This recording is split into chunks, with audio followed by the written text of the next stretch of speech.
Hey everybody, welcome back to the second half of the scripting. I don't see my picture's not up here, so we'll see. There it is. So welcome back. So we had 175 to 200 people on last call. I want to thank Frank at Viral Marketing for doing this. I have a lot of clients that are using the service right now, and if you're thinking about doing more business with video, Frank is the person to talk to. I've just got one of my clients today said they were signing up. So 50 deals or more, I would consider doing Frank. Anything less than 50, if you want to go to 50, you're doing 20. Let's go with Frank. Talk to him about the videos and the blogging. Yeah, I want everyone to have their prospecting skills in place. So when we send the videos out, we start doing these things, you can follow up with the people that are doing it. Yep. That's why we're doing these Hangouts with Bill. Bill, tell us about this power prospecting workshop. This is important for people to know that you have come up in Virginia Beach before we get started. Yeah, coming up on July 14th and 15th is the one workshop that you want to be at for scripting and lead generation. Prospecting. So we're going to spend 2 days on the phone. You're going to be making some calls. I'll be coaching you one-on-one. We're going to talk about techniques on how to be more effective over the phone. Actually, some of this is also good for listing presentations as an agent going in there and closing for that. So be there July 14th and 15th. You can go to the MAPS coaching website. You can go to mine, thecrespogroup.com. Click on the link. It's $395 for 2 days, and we're only going to have 50 people there. We don't need a big crowd because I need to work with everybody one-on-one. So, Frank, it's going to be we've got people signing up a lot right now, so we'll be maxed out here in a couple weeks. Cool. Okay, so let's start. Are you ready? We're going to talk about scripts. We're going to talk about specifically what scripts, and here's the scripts we're going to talk about today. We're going to talk about generic scripts, talking to your past clients that have influence. We're going to talk about expires and FSBOs. But I first want to go over what we talked about last time. Last time we talked about that there's 3 elements to a script. Okay, I'm looking at my notes as I look down. I want to make sure I get it accurate. So 3 elements to the script: doubt, curiosity, and Frank said self-doubt, curiosity, and urgency. So if those 3 things are not in a script, in my opinion, it's not a good script. Reason why? Because you want them to doubt, have self-doubt on what their plans are.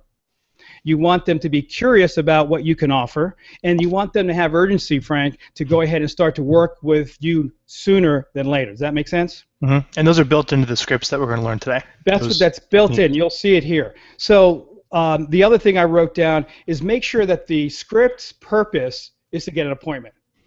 The script purpose is not to have a long conversation with someone, to be there, you know, because sometimes you talk to, and I got to be careful because I'm getting older, but older people want to talk for a long time. Well, you should be letting the phone ring 3 times and go to your next call, but if you have a long conversation, that hurts your averages, unless you can close them in a short amount of time. So be careful that your purpose is to be to set an appointment.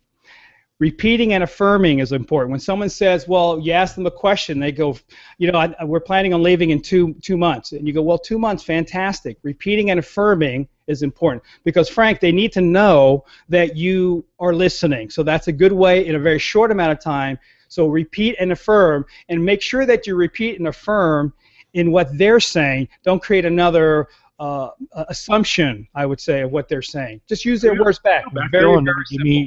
Give me 1 or 2 of your top closes for an appointment. Well, you know what? Let's go through the script because the script will lead us up to that because it's going to kind of jump ahead. So the other thing is bridge phrases. Okay, so let's go with the generic script. And I wrote down here. This is a script that was studied. We did a research with Baylor, and Gary Keller had set this thing up where we were in 3 different locations. 2 places were being utilized that had no coaches in it, and 1 was, and I was a coach. So we determined that through this, that with someone that's helping you and coaching you, you're 3 times better to get an appointment. In the other locations, it took 245 contacts. This is cold calling to get an appointment. In the room that I was coaching with, this is 2 hours of coaching with them while they're calling. It was 47, contacts to an appointment. And here's the script that we use. Listen to this. Hi, this is Bill Crespo. I'm with whatever company, Keller Williams. I don't know if you can help me. And remember that line, I don't know if you can help me? That's that one, Frank, that everybody goes, what? Remember the old, you're probably not old enough, but that E.F. Hutton commercial years ago, when E.F. Hutton, everybody goes. So what happens is when you go, I'm not sure if you can help me, this is what happens to them subconsciously. They're leaning into, they're listening. I'm calling into your neighborhood to find out if you knew anyone that may consider buying or selling in the next 60 to 90 days. This is a strictly cold call script. Freezing. So someone says, yes, I'm thinking, I do have a friend, or no, I'm not. And whatever they say, hey, thanks for thinking about it. Acknowledge them. Couple things on a script. You should put 3 dots where you need to pause. Sometimes we're just racing through scripts and people don't really understand what you're saying. So in this script, again, on the top, I said, hey, I don't know if you can help me. Put 3 dots after that. That stops you and slows you down. Then kick back in. I'm calling into your neighborhood to find out if you knew anyone that may consider buying or selling in the next 60 or 90 days. They go, well, I don't know anyone. Well, thanks for thinking about it. Next question. So when do you plan on moving? Okay. And sometimes they go, I don't plan on moving, or I plan to die here. And the next question should not be, when will that be? Okay. Because that happens sometimes. You're rolling on a script, and they go, well, we're going to live here until we die. Well, good. When would that be? So you don't want to do that. Next question. So when you go in between questions, you want to be able to bridge them. Because the more you bridge the next question in, it sounds more like a conversation. Give you an example. So they say, you ask the question, when do you plan on moving? They go, well, gosh, we're not planning on moving for a very long time. Okay, very long time. Fantastic. So ideally, how long have you lived in the neighborhood? Or out of curiosity, that's a bridge phrase, how long have you lived in the neighborhood? So, or out of curiosity, or by the way, or by the way, you got to sound more like you're in a conversation versus you're an interrogator. We talked about that last week. So by bridging it, it has more conversation to it. Now, the purpose of going with all these questions, because somebody goes, gosh, they say, why should I continue? Because sometimes people don't tell you the truth. Unfortunately, they have what we call the reflex no. How many times have you guys been shopping and you've been in the store, you walk around, the guy comes up and he says, hey, can I help you? You go, no, I'm just looking, and 10 minutes later you buy something. That's called the reflex no. So in a script, there's a reflex no. Just continue with the scripts.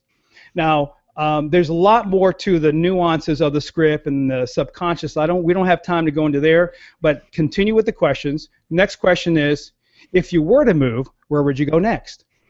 Okay, and they'll go, well, Chicago. Wow, Chicago, fantastic. Why would you go there? And they'll talk to you a little bit. Be careful not to go too far off the script. If you go too far off the script, you're in for a long conversation, and you don't have time for that, okay? Bill, I want to stop you there really quick. We had a lot of questions before, specifically of what to do when you go way too far off script. How do you get back on? Man, that's a tough one. Well, it's very easy.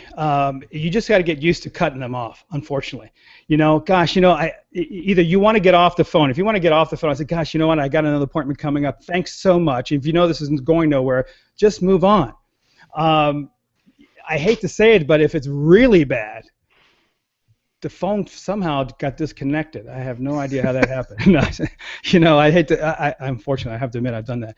But Bill, have you ever fallen asleep on a prospecting call before? Never. That I can say I have it. I have never done that. I'm standing up. If I fall asleep, I'm dead. So my wife has to come pick me up. So what we want to do is be able to sound conversational and then go ahead and bridge it. Now, I don't want to go through the whole script, but I just want to make sure that you understand there are questions that are the same in most of the scripts because that's the middle part. The next question is, what information would you like to have sent to you on a monthly basis regarding the sales in your neighborhood? So we're developing either a lead to put in our database, or we find a lead that's want to buy or sell. So we don't, there's many things we can do here. But if they're saying something that sounds like they're going to sell, then you close for the appointment. Let's get back to closing for the appointment.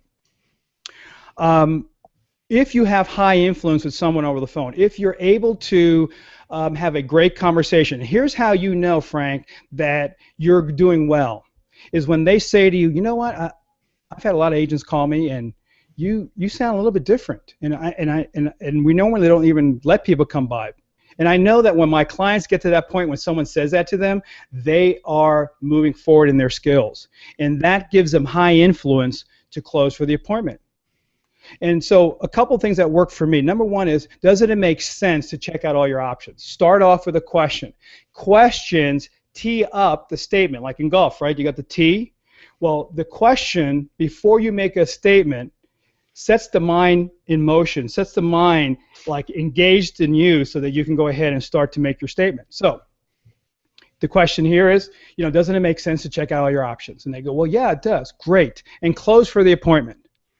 Now, for an expired that says, you know what, it came off the market, we don't even know what we're going to do, Frank. I mean, we have no idea. And so, okay, great. So I would say this. If someone calls us and is interested in your neighborhood, would you be offended if I gave you a call? Now watch this. They're saying, we don't know what we're going to do. We're going to probably take it off for a while. And I'm not sure if they're telling me the truth, Frank. That's the only thing. Remember, they're trying to get away from dealing with you. You need to find out what the truth is. And so you have to ask some of these types of questions, that probes, to get them to give you the truth. And the truth sometimes is that they would sell. They're just tired of what happened in the last 6 to 12 months with someone. Make sense? Mm-hmm. Okay, so then I would say something like this. Listen, if I get a phone call and for your neighborhood, would you be offended if I gave you a call? And they go, well, no, great. And I go right into, Frank, I go right into this close, which is, how, I'd like to come by to take a look at your house. I have a really good idea of the features and benefits of your home. Is today or tomorrow convenient for me to go by? Preview an expired listing. This is what we're not doing. We listen to the person on the phone. They say, I don't want to talk to you. You go, okay, I'll call you back. Okay, you need to get in that car and visit that person. I remember years ago, the trainer. This is even if they say like they're not even motivated to sell, really. No, if that's I don't know if they're not. How far do you go on the pre-qualification on these cold calls? In what regards? What do you mean? I'm not looking to sell now versus maybe looking to sell in 3 months. Well, I'm looking for 30-day deals. I'm looking for 30-day people. And I know people, we've had some discussion about the fact that, should I go out if someone's thinking about next year or in the near future to sell their house so I can put them into my database? You can go if you want. If you want to make a lot of money, don't go. It's up to you. Okay, because you can go and sit there and have a great conversation, and then 6 months from now they're thinking about doing something, but you just lost the opportunity to go find someone who's ready to do something now. In your job, in my sales experience, has always been to find someone now who's willing to write an offer, right, or buy a house, not later. So it's tough. So, but you have to have a philosophy that you're going to stick with. If you're wavering, you're going to go out to a lot of appointments that are wasted. Let's go to the expired quickly and talk about that. And I know you guys will have questions about everything I'm talking about here. We only have about half an hour, and I want to make sure that I cover a lot of things with you. The expired script is probably the most difficult script. If I was running a team right now, I would want the just listed script and the just sold script done by my buying team. It means the showing agent or the buying agent, because that's the easiest script to do. It's really more of an announcement. So the expired script, though, is one of the most difficult scripts. The rainmaker, the leader of the team, should do the most difficult scripts, because there's the talent. The talent is in listening. The talent is in knowing the experience to close for the appointment. The just listed script or the just sold script, not as much. So you can really start off with someone at that level of script. So, Frank, the expired script is really interesting because these people are not very happy because they were expired, didn't sell. They didn't sell. So, and God knows what their plans are now because it hadn't sold. So let these people vent. Do not tell them why they're wrong on the phone, which happens sometimes. Someone goes, I think that the market is really bad right now, and you just go, well, it's not. Let me tell you why. That's not going to get you an appointment. You just let them vent, let them talk. So here's the script. Hi. I'm calling about the home for sale. Listen to this one. Pause. I'm not sure if you can help me. Again, the same script. Is the property still for sale? Now, I know that as I said before, I'm not planning to go to real estate jail, so I know I didn't identify myself in the first 2 questions. I will do that in the 3rd question. But if I go, hi, good morning, this is Bill Crespo, it's not like an AM jock, they're going to go click, they go salesperson. Or if I go, hi, this is Mr. Smith. This is Bill Crespo with Keller Williams. Click. Click, because so we don't want to do that. So read that opening statement one more time. Okay, so ring, I go, hi. I'm calling about so I don't go, hi. I go, hi. I'm calling about the home for sale. Not sure if you can help me. So I'm sounding very conversational. I want their mind to open up. I want them to be interested in talking to me. And I ask, is the property still for sale? That's it. Couple reasons. If it's still for sale, great, we're going to continue the conversation. If it's already sold, why do I need to keep talking to them? I got to get to my next call. And they may just say, well, we listed with the same agent. Okay, great. Thank you. Or they'll say, let's just say they say, well, we don't know what we're going to do. Okay, great. My name is Bill Crestbone with Keller Williams, and it appears that your home came on the multiple listing service as an expired listing. Did you know that? Like, gosh. Okay, there's a little bit of acting goes on in scripts. Okay, if you are an analytical with a limited bandwidth in your voice, it's not going to sound good. So you got to record yourself and listen to it. And then they go, well, is the home coming back on the market? And they go, well, yes, it is, or we're not going to do anything with it right now. We're not sure what we're going to do. We're a little frustrated. Great, no problem. Out of curiosity, what do you think stopped the home from selling? I want to know what they think stopped the home from selling, Frank, because it's important that we find this out. Okay. Now, they may say, well, I think it's the marketplace, or the agent said it was whatever. You know, I don't care what they say.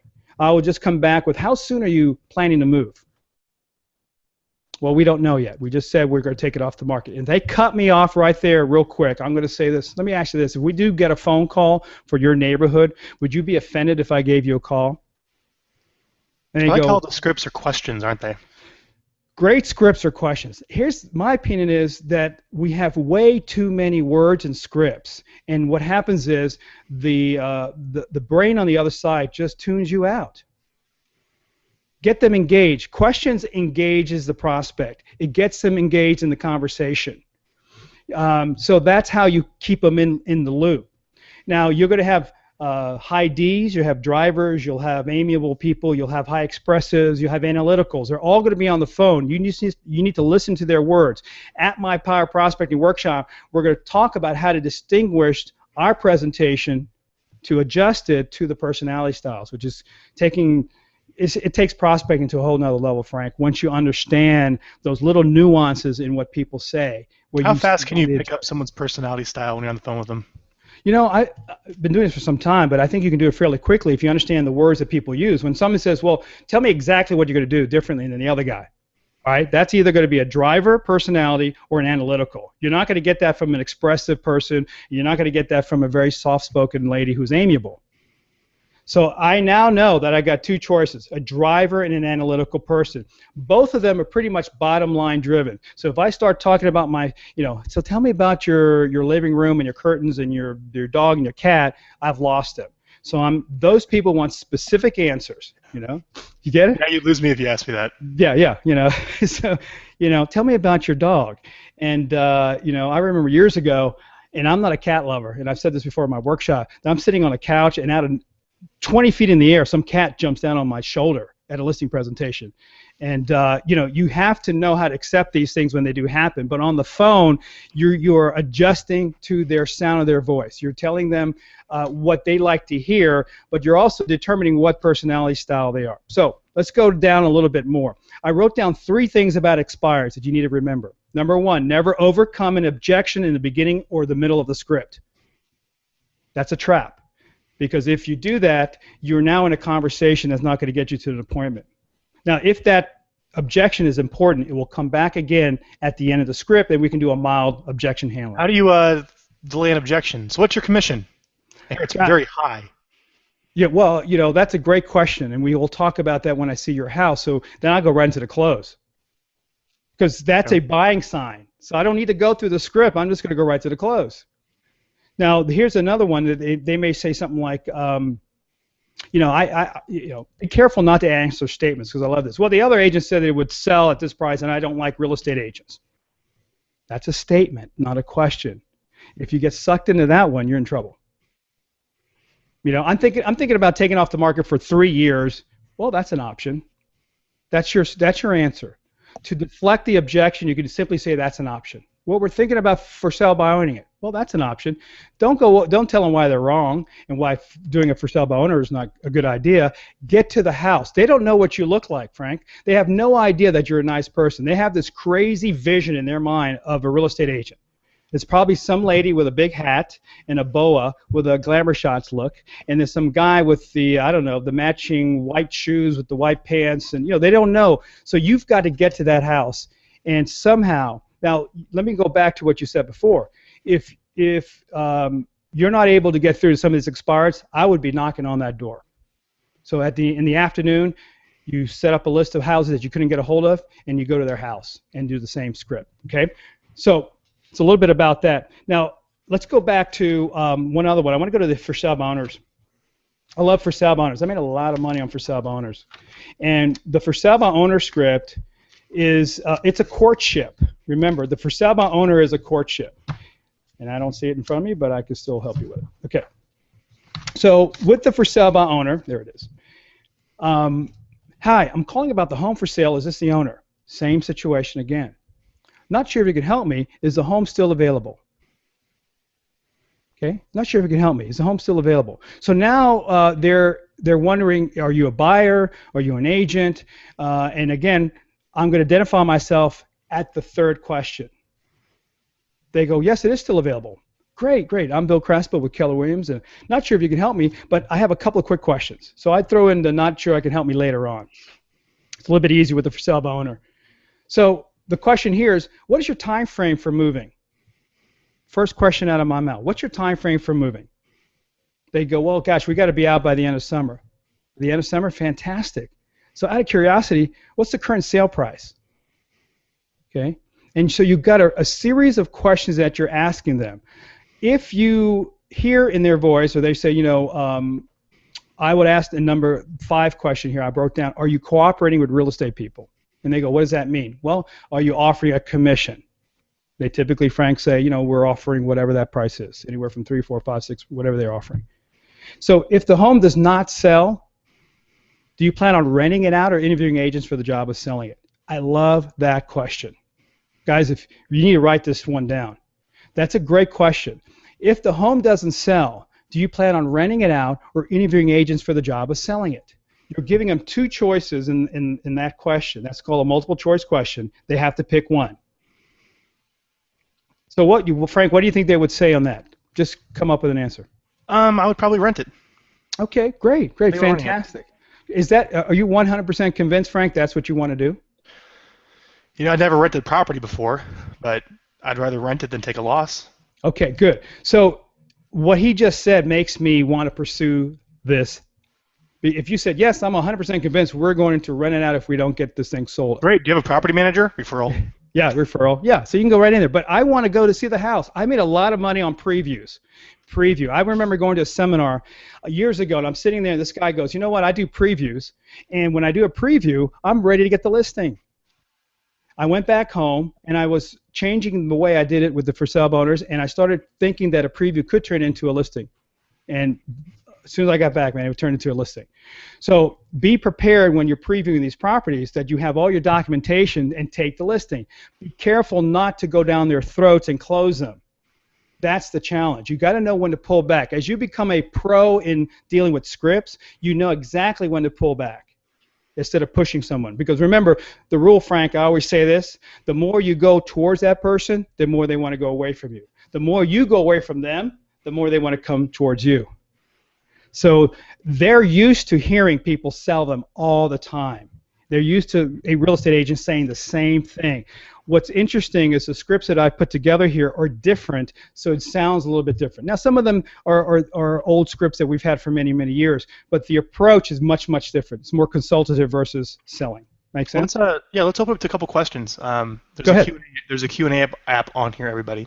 Good. If you have a question for Bill, just go ahead and type it in, and we'll select it and we'll answer. We have one here right here from Ashley Guth. I hope I said your last name correctly, but she wants to know, is it possible to get a copy of the scripts? Now, you're going to have those at your Power Prospecting workshop, right? Right. If you come to Power Prospecting, we'll have these scripts there, and we're going to go over it. We're going to have a session on just scripts at Power Prospecting July 14th and 15th in Virginia Beach. So, but what I'd like for you to do, because these scripts are, I need to explain how to use them, because they're just questions. So I'll be more than happy. Actually, if you'd like to give me a call, we can talk about how we can go ahead and get you to one of the workshops. But I'd rather you come to the workshop to get them, because there are many, many scripts out there, and I want to make sure that you understand how to do it and that we can train you properly. That's the difference between someone that's an amateur and a pro in these scripts. And let me just say one thing about scripts, Frank, real quickly, is the fact that the higher the influence you have, the easier the scripts are. So establishing influence in the beginning of the conversation really helps you to get to the close and get the appointment. If you have low influence, it doesn't work. It just doesn't work. Okay? Again, anybody, if you have a question, go ahead and type it in. I have a question. Go ahead. Making 20, 30 contacts a day, speaking to 20, 30 people, right, is pretty much your typical amount. Yep. A lot of people are gonna be no's or maybe laters. You know, not everyone's gonna have a house to buy or sell in 30 days. What's your script for getting an email address so you can stay in touch? That's a good question. A couple of things I do on that. With a for sale by owner, when I'm first originally talking to them, if I set that preview appointment, I'm always getting emails first. So when you have set a preview appointment with someone, get the email quickly because that's gold. But what you're saying here is if they say we're not ready to do something for a couple months, is that what you're saying? Yeah, not ready for a couple months, or maybe I want to sell it in 2 or 3 years. I mean, I would assume maybe just close for the email address, or do you have anything you recommend you send during that time? Yeah, here's what I would say. So first of all, hey, Mr. or Mrs. Seller or whatever your name is, hi, do you have a specific real estate agent that you go to for your questions about real estate? And I wait for their answer. And they go, well, no, I don't. Well, I'd like to be that agent.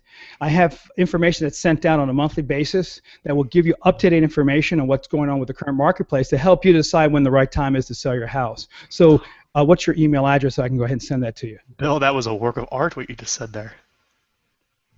You know, that's what I do for a living. No. So, no. It's really good. Yeah, well, let me say that I screwed up enough in doing this. And again, people, you know, it's amazing. I had to do a lot of screwing up to be able to get better at this. And coaching people around the country, I get to hear what they're doing. But don't ask permission to get an email. Just ask. Remember that we are just, as George Carlin used to say, the comedian, we're just bent over kids. So when your parents said clean your room, when someone says, you know, take the trash out, give me your email, they actually do it. So if you say, and the other thing on emails and sending stuff out, hey, is it okay that I could send you some information?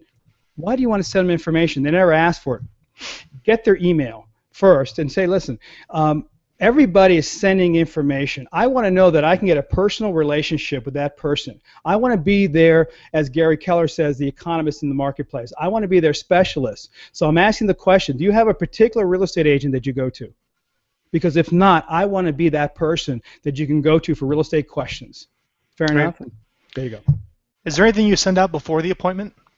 Yes. Kind of soften the sale or tee things up for you a little easier? Yeah. I think that for a listing appointment, specific listing appointment, a pre-listing package is important.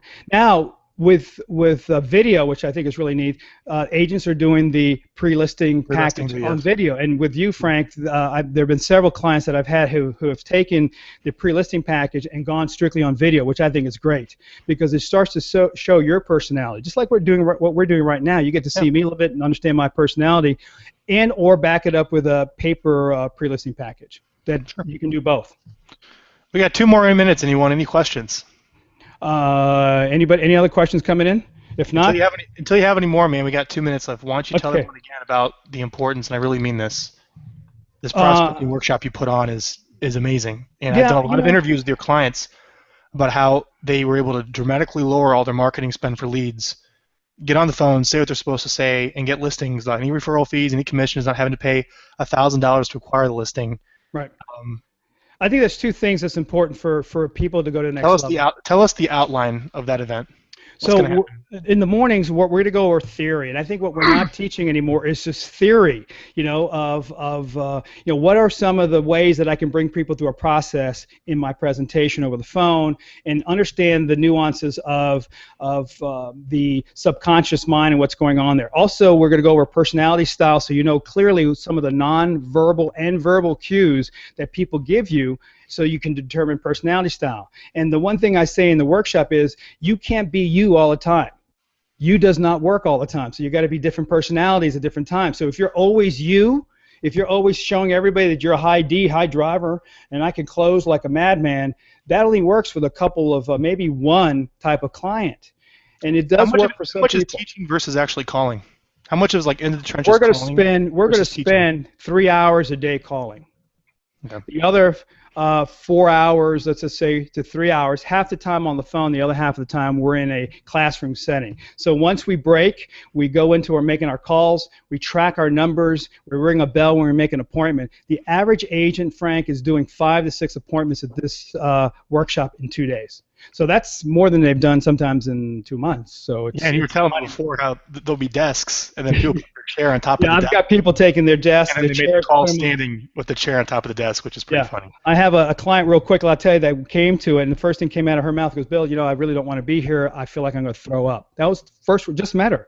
And so after the workshop, she did fantastic. She got over her fears, and she's now an expired queen. And she's out of Texas, Liz Bush. She's a friend now, and she's a great client that I had. So, you know, come to the workshop. Frank, I really appreciate your time that you've given me here. I know there's a lot more to talk about this, but we only have so much time. If you guys would like us to hold more of these on prospecting, maybe Yeah. do them live or make calls live if we can do that with privacy laws. I think it's pretty cool. These are very, very helpful. There are some privacy laws here. They can email me at billcrespo@verizon.net for any questions. Yeah. If not, see me at the workshop, and I got to get to my next coaching call. All right, guys. Thanks, everyone, for attending. I appreciate it. Thanks a lot, guys. See you soon. Bye-bye.